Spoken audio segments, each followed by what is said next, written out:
Parole, a poem sentenced 20 years to life in a dark mental cell, rehabilitated on paper until it's articulated and released, destined to be heard through the freedom of speech.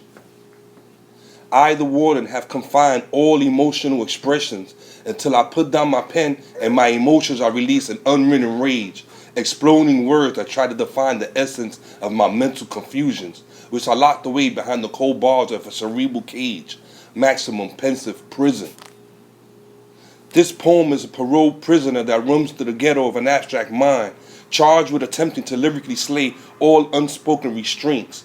Now it roams the crevices of my brain, not once remorseless of his murderous crime, release of doing his time in the hellhole that is my mind.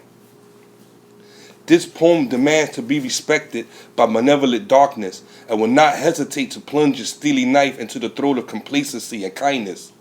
It seeks vengeance against past injustices caused by men who try to mutilate hope and rape self-sacrifices, leaving self to bleed into nothingness. This poem will not carry the psychological damage inflicted by a dysfunctional logic that, violating society's strict written language, deems you unfit to speak to the masses, censored to be shackled to be scripted words and forever live in shadows of silence.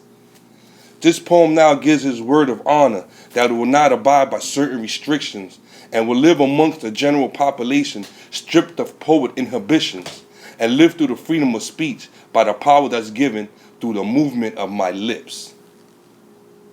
That's that piece.